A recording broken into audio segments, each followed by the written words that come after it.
اس کو تو حضرت جی جو پیچھے سے پیسے آ رہے ہیں نا، اس کو تو وہ نظر آ رہے ہیں، اس کو کیا پتہ بابا ہوتا کیا ہے۔ بابا اپنے زمانے میں ایک زمانہ ہوتا ہے، بابا اپنے جہاں میں ایک جہاں ہوتا ہے، اس کا وکھری ایک جہاں ہوتا ہے، یہ اس کو نہیں پتہ اور نہ اس کی باتوں میں آنا ہے انشاءاللہ۔ میرا ارادہ بن رہا ہے کیونکہ اب وہ ہمارے بابوں کی طرف آ رہا ہے اور ہم نہیں اپنے بابوں کی برداشت کر سکتے، اس لیے اس کی بات بھی نہ سنا کرو، وہ بھی دل میں شک ڈال دیں گے۔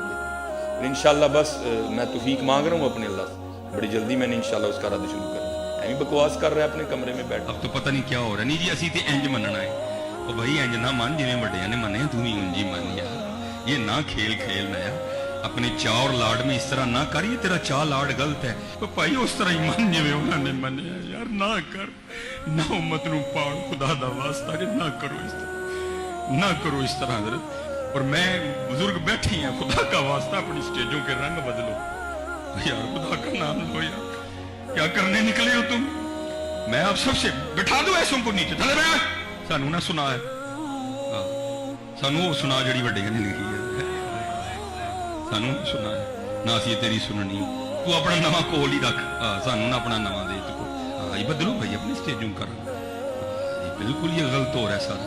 اب پانی سر کے اوپر سے گزر رہا ہے، ہر دوسرے دن کو الو کا پٹھا اٹھتا ہے اور نئی بکواس شروع کر دیتا ہے بھائی، یہ تو آج تک کسی کو نہیں سوجا، جو نئی بات ہی ہم نے سنی۔ اللہم صلی علی محمد وعلی آل محمد کما صلیت علی ابراہیم وعلی آل ابراہیم انک حمید مجید، اللہم بارک علی محمد وعلی آل محمد کما بارکت علی ابراہیم وعلی آل ابراہیم انک حمید مجید۔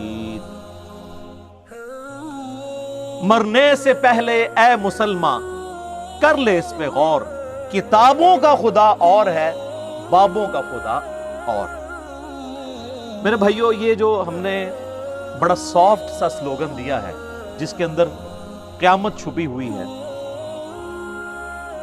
اس میں قطعاً یہ مقصد نہیں ہے کہ ہمارے جو آباء و اجداد تھے وہ کسی اور خدا کی پوجا کرتے تھے اور ہم کسی اور خدا کی کرتے ہیں۔ اس میں میسج یہ ہے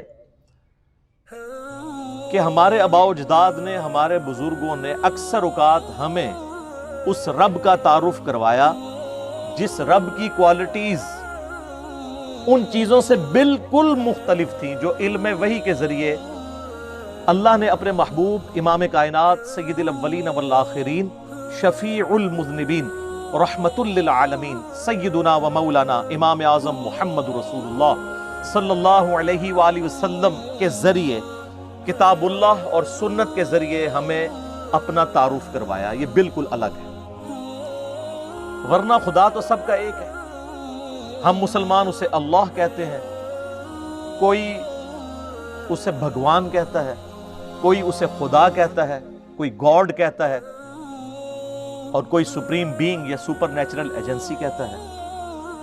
اللہ سب کا ایک ہی ہے، الہ سب کا ایک ہی ہے۔ تو سنیں میرے بھائیو، پہلی مثال آپ نے اکثر بزرگوں کے بارے میں سنا ہے کہ جی روزانہ ایک قرآن پڑھتے تھے۔ کوئی آگے جاتا ہے وہ کہتا ہے جی رات کو کھڑے ہوتے تھے، ایک ٹانگ پہ ایک قرآن پڑھتے تھے، دوسری ٹانگ پہ کھڑے ہو کے دوسرا قرآن۔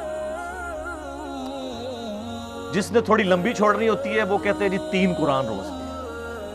8 قرآن والا ورژن بھی ہے۔ سر فضائل اعمال اٹھائیں، یہ میں یعنی کوئی زبانی کلامی باتیں نہیں کر رہا ہوں، یہ وہ ٹیکسٹ بک ہے جس کے بارے میں دعویٰ کیا جاتا ہے قرآن کے بعد سب سے زیادہ دنیا میں پڑھی جانے والی کتاب ہے فضائل اعمال۔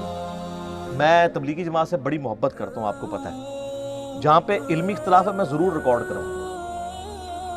مولانا طارق جمیل صاحب حفظہ اللہ تعالیٰ کے سامنے بھی سارا مقدمہ رکھا ہے، اور آپ کو پتہ ہے تبدیلی تو آئی ہے نا، پھر کلپ دیکھا ہے آپ نے، تبدیلی آ گئی ہے، وہ بھی مانتے ہیں، لیکن ان بیچاروں کا جتنا زور چلتا ہے اتنی بات کر سکتے ہیں۔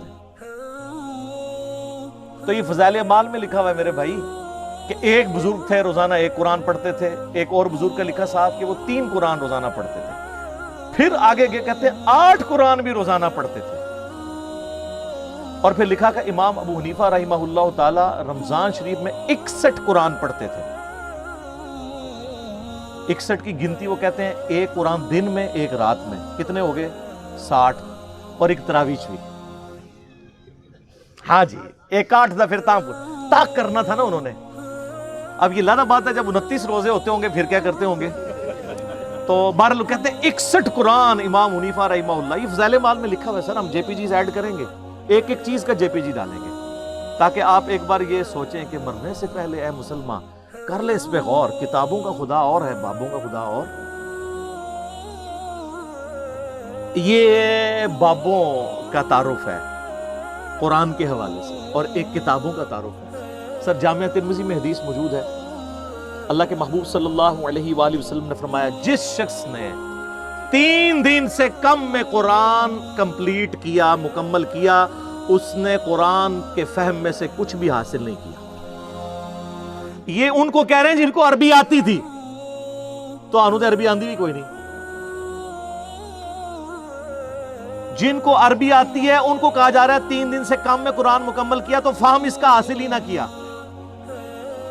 تو یہ جو 8 قرآن روزانہ کر رہے ہیں یہ کس سنت پہ عمل کر رہے ہیں؟ اپنی وشفل تھنکنگز میں سرگرداں ہیں.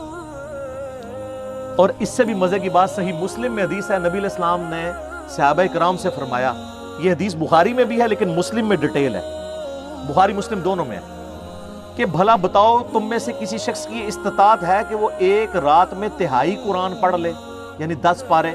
آج کی ڈیٹ میں پارے اس زمانے میں تو نہیں تھے. تو صحابہ کرام نے کہا کہ یا رسول اللہ کس کی استطاعت ہوگی کہ وہ رات میں 1/3 قرآن پڑھ لے؟ ہائے ہائے ہائے ہائے ہائے. سر ہے استطاعت, فضائل مال میں 8 بھی ہے جے, لیکن صحابہ کرام تو بزرگ نہیں تھے نا, آپ کو پتا ہے وہ تو کامل ایمان مومنین تھے. یہ کہانیوں والے ہیں, وہ کامل الایمان اے کہانی باز. تو صحابہ نے کہا یا رسول اللہ کسی کی استطاعت نہیں. تو آپ نے فرمایا کہ سورۃ الاخلاص پڑھ لو, یہ 1/3 قرآن کے برابر ہے, 1/3 قرآن کے برابر ہے. اپنے نظریات کے اعتبار سے بھی, کیونکہ قرآن حکیم کا 1/3 عقیدہ توحید ہے, اور چونکہ سورہ اخلاص توحید کی جڑ ہے, اس اعتبار سے بھی تعلیمات میں بھی یہ 1/3 ہے قرآن کا, اور فضیلت میں بھی. اچھا اگر یہ کہتے ہیں نا کہ ہمارے بزرگ جو 8 قرآن پڑھتے تھے وہ 24 بار پڑھتے سن سورہ اخلاص, پھر تو ٹھیک ہے. 8 × 3 = 24. 24 ٹائمز اگر سورہ اخلاص کوئی پڑھ لے اور 8 قرآن روزانہ کے, اگر یہ کہتے ہیں پھر تو ٹھیک ہے. لیکن آپ کو بھی پتا ہے کہ انہوں نے یہ نہیں کہا ہوا, کیونکہ اس پہ پوری رات ایک ٹانگ پہ کھڑا نہیں ہونا پڑتا. سورہ اخلاص اگر کسی نے پڑھنی ہے 3 دفعہ کتنا ٹائم لگتا ہے. اور آپ کو ایک اوریجنل مدنی لطیفہ سناتے ہیں. یہاں پہ جیلم ہمارے شہر کے اندر تبلیغی مرکز ہے. کبھی کبھار میں زور کی نماز میں وہاں چلا جاتا ہوں, تو زور کی نماز کے بعد نا فضائل مال کی تعلیم ہوتی ہے. اب وہ عالم دین ہے جو وہ فضائل مال پڑھ کے سنا رہے ہوتے ہیں, اور سامنے مدرسے کے بچے بھی ہوتے ہیں. تو میں نے اپنے بچوں کو پابند کیا کہ تم نے بھی سن لیا کرو تعلیم نا. اب میرا ایک بچہ ماشاءاللہ 10 سال کا ہے اور ایک آلموسٹ 11 سال کا. یہ میں 5-6 مہینے پہلے کی بات کر رہا ہوں. تو ہم درس سن رہے نا, تو یہی والا جناب وہ فضائل قرآن والا آ گیا جی, ایک بزرگ 3 قرآن روزانہ, ایک 8 قرآن, اور یہ 61 قرآن. اب میں جب بیٹھا ہوا درس سن رہا نا, تو میں بچوں کی طرف دیکھ رہا, میں نے کہا کہیں یہ بھی وہی تو نہیں سوچ رہے جو میں سوچ رہا ہوں. خیر بعد میں ہم جب موٹر بائک پہ بیٹھے, میں گھر آنے لگا تو میرا بچہ مجھے کہتا ہے احمد, کہتا ہے بابا یہ باقی باتیں تو ٹھیک تھی, ایک بندہ روزانہ 3-8 قرآن کیسے پڑھ سکتا ہے؟ تو میں نے کہا بیٹا یہ کہانی تھی, اس کو چھوڑ دو, باقی باتیں لے لو. لیکن میں یہ سوچ رہا تھا کہ 80 لوگ اس عمر ہی ٹگے سن ڈنگر, کیونکہ ہماری تربیت نہیں ہوئی بھی تھی. اور آج کل کے بچے سوچتے ہیں, کیوں سوچتا ہے؟ اس نے قرآن کئی دفعہ مکمل کیا, اسے پتہ ہے یہ اتنی موٹی کتاب ہے, یہ 8 دفعہ روزانہ کیسے پڑھی جا سکتی ہے. اب لاکھ کسی کو کہتے رہے جناب انج کر کے پڑھ لی تو انج کر کے پڑھ لی, کیسے منوائیں گے؟ اور میں نے تو احادیث سے ثابت کر دیا کہ صحابہ کرام علیہم رضوان بھی کہہ رہے ہیں کہ کس کی ہمت ہے کہ رات میں 1/3 قرآن پڑھ لے. تو نبی علیہ السلام نے وظیفہ دیا ہے سورہ اخلاص کا. تو ہم تو یعنی یہ ساری مثالیں آپ کے سامنے اس لیے رکھتے ہیں کہ آپ کم از کم مرنے سے پہلے اے مسلمان کر لے اس پہ غور. کتابوں کا خدا اور ہے, بابوں کا خدا اور. دوسری مثال سنیں. یہ چونکہ قرآن کے دشمن ہیں,